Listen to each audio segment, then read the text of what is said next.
Trystie's Quest, or Kit, King of the Pigwidgeons. By Greville MacDonald. Chapter 12.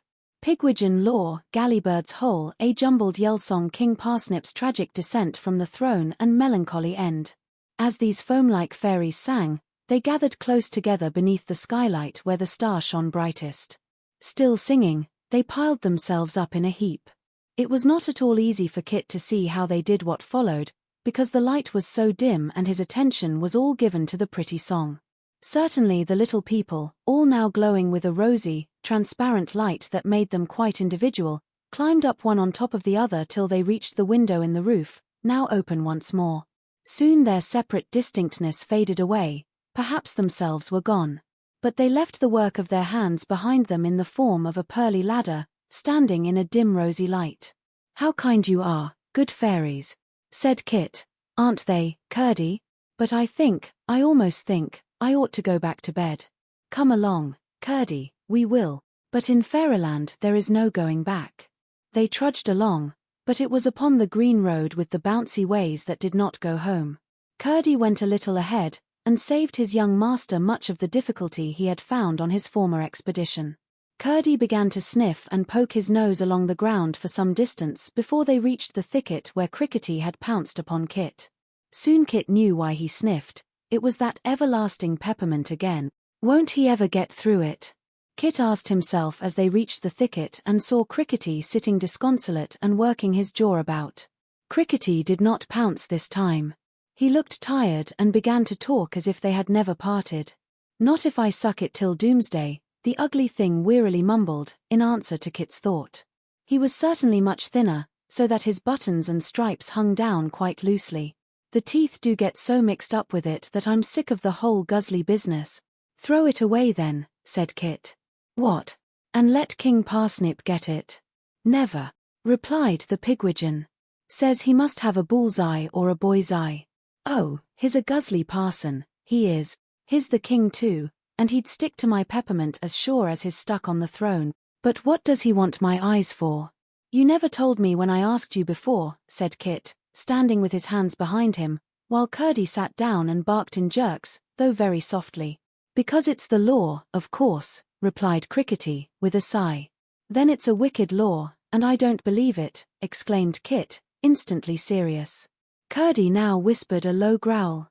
The Pigwidgeon paid no attention to the interruption, but continued, "There's lots of laws here, but nobody keeps any he don't like." "That can't be right either," said Kit. "Why not?" was the rejoinder. "If you get a bite of a sour apple, do you swallow it and get the pinafore ache? Not likely. You spit it out, and give the rest to your little sister, you do. So do us Pigwidgeons do. We administer the laws we don't like, we don't keep them. So when a boy once sets eyes on us Pigwidgeons, his eyes must be googled. But there's another law, though it's a silly fairy one. Eyes can't be googled till the boy's shock-led." "Then I'm all right," said Kit boastfully. "I am afraid, you've tried to shockle me, and you only made me sniggle. Let's see some more shockle tricks." "Ah, you'll ask to see fewer soon," replied Crickety warningly. The creature began to stand up, but so slowly, Kit says, that he didn't seem to do it all at once. His legs looked as if they got up first, then his body, carrying his heavy head, and last of all his smile carrying the peppermint. "King's palace wobbles with horrible things," he continued, stretching his arms and gaping with some risk of losing his treasure. "Why, you'll hardly believe it, but the yells from the dungeons are yells made a-purpose for boys, they are, and shocklier than pigs squealing, much more natural-like, too." "Then I won't go there," protested Kit, though he felt that artificial yellings, if ever so loud, would not be as terrifying as the pitiful squeals he once had to listen to when he liberated a little fox cub and some bunnies from Jonas's snares. "But you've got to," replied the Pigwidgeon. "Here nobody's allowed to choose."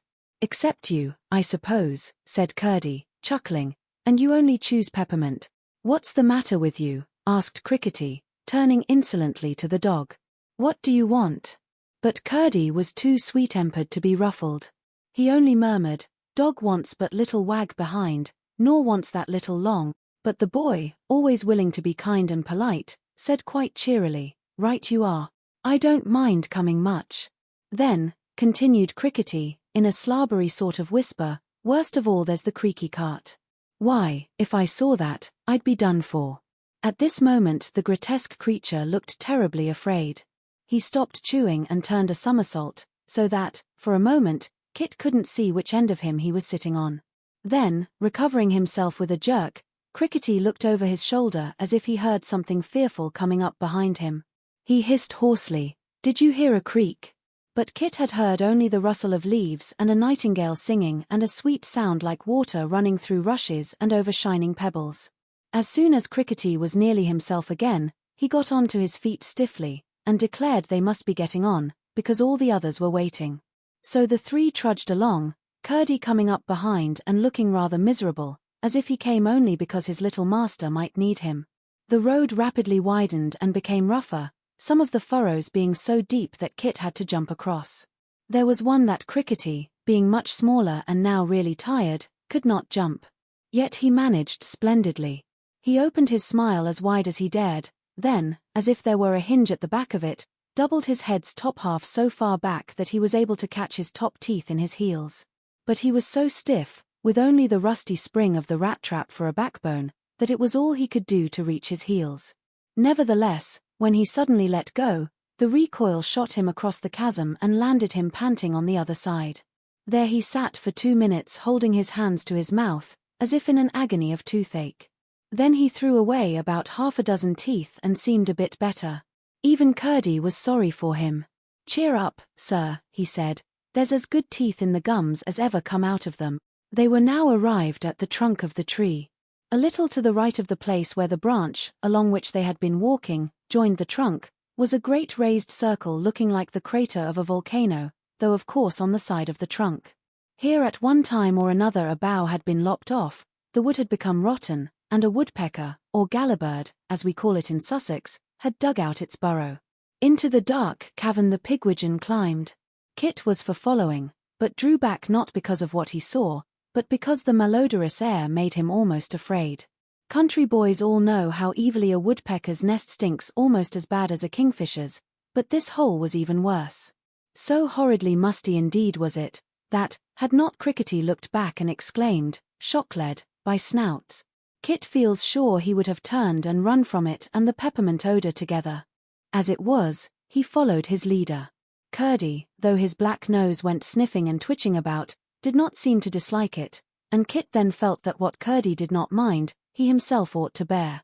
In this conclusion, I think, he showed better pluck than reasoning. There was a very steep ladder inside the hole. Down and down the three went, Curdie managing this ladder quite easily. The deeper they got, the better could they see, so that, by the time they reached the vast chamber at the bottom, the light was enough to see by, though it was some minutes before Kit could discriminate things clearly. The light came from every bit of the round wall and domed roof. It was touchwood everywhere, which always glows in the dark with the faint bluey light of decay. But besides this there were hanging from the roof innumerable lanterns, which, a little later when Kit had opportunity for closer inspection, proved to be glowworms. As each one became exhausted and its light paled, a great hairy spider, carrying a fresh and wriggling worm in its jaws, fastened it to the roof with a thread of its own spinning. The burnt-out glowworms, Kit found out afterwards, were the spider's perquisites. As soon as Kit could see clearly, he realized that he and Curdie were standing in the middle of a crescent row of pigwidgeons. Crickety had joined them. There were 6 on each side of a raised throne, which was covered by a stoat's skin, spread over a crimson cushion. The wicked head, with nose pointing forwards, formed the seat, the 2 forefeet turned up on each side made the arms, the skin covered also the back of the throne, and the 2 hind feet turned forwards and fitted closely to each of the occupants' shoulders. The tail was arranged as a sort of flag canopy, which never ceased waving to and fro, up and down, in rhythmic alternation. Who should be sitting in the throne but Parson Parsnip? He was doing his best to look comfortable and dignified. For this feat he seemed to think it essential that he should constantly set straight his rebellious, dingy white choker. But all his gesticulations and movements somehow suggested that he was fixed to the throne like a Guy Fawkes with a broomstick up its back. He wore a crown, which presently Kit saw was an upside-down goldfinch's nest, the softest lined and neatest of all nests. It had set round the top 7 balls made of the same bird's eggs, pale blue with red-brown specks, each with a long pin through it, which also fixed on the summit a glowworm's shining tail. Above the throne was written in letters of touchwood, King Parsnip the Last. The king now produced from underneath the cushion something which in ordinary life would have been a penny tin trumpet. He blew a squeaky blast and then proceeded to address the people. Wherever he thought applause was due, he sounded a tootle-too-too, took a deep breath, and then continued his speech, though sometimes the pathos of his words would compel him to utter a suppressed dry sob. "My beloved subjects," he began. "But hideous objects, I call them," interrupted the disrespectful Curdie, and got a little cuff from Kit for his pains. "My beloved subjects," continued the king, "the time is at hand for things to happen. Why? Because I see a loathsome object standing before me." He stretched out one thin naked leg, pointed its root-like big toe at Kit, curled up all the 5 little toes, as if ashamed of his ill-assorted foot, and continued, "A horrible boy with guzzly eyes. A shocking, ugly boy, not ashamed to be called Kit. A boy who will bring my white tie in sorrow to the grave. A boy who will not be shock-led. Tootle-too-too. A bold, bad boy who boggled the rights of nature and made zero, I blush to tell it. A parson with bare legs and too many total toes.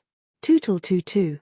Too unshockled are his eyes to google them out, as is our guzly custom with such juvenile malefactors, and he must suffer the capital penalty of being stuck upon this throne." "That will be capital fun," said Kit, turning to his companion. "You shall be Prime Minister, Curdie, and worry them all. But for my white choker's support," continued the king, suddenly drawing up both legs as if afraid of Curdie's teeth, I, your king, could never lift up my head again. Yet with my choker's condescending, solemn, and reverend starchiness, it is possible to adorn a throne even without the nether garments necessary to common kings. Tootle-too-too. When my white choker is limp and crumply, at times I can even unbend, and, in spite of insult and threat of teeth, be jovial." But here his remarks became quite inaudible because the Pigwidgeons started singing in the most insulting manner. The king tried harder and harder to give point to his interesting remarks by blowing the tootle-too-too on his trumpet. But he succeeded only in stimulating his people to further contempt. Kit says all their shouting was like jumbled up, unkind yell songs. When he tries to give us the words, they come like this, though they were really, he says, much jumblier. "Let's drill him, and mill him. Let's thrill him, and spill him. Then chill him, and kill him, and by fill him. For the reverend old croaker's white choker's a bad thing, a mad thing, a sad thing. It's enough when awry to make a pig sigh. His choker's askew.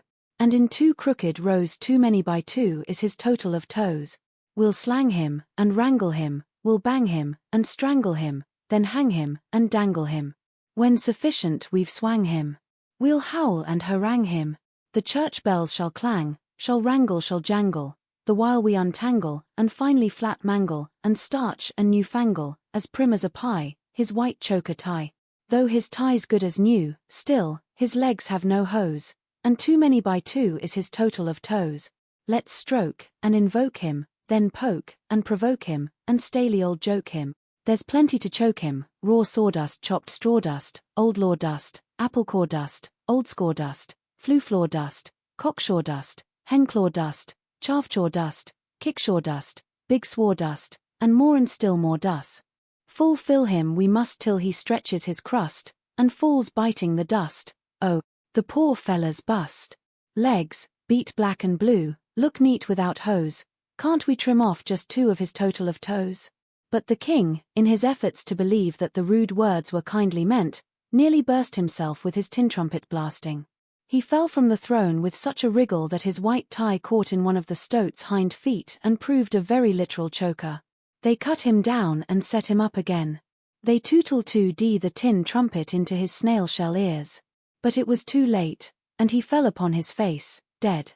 Then it was that Kit saw sticking up in the middle of the throne's soft and gold-fringed crimson cushion a long iron skewer, upon which the king had been stuck. The white choker fluttered down, and, as it fell, tickled Curdie's nose.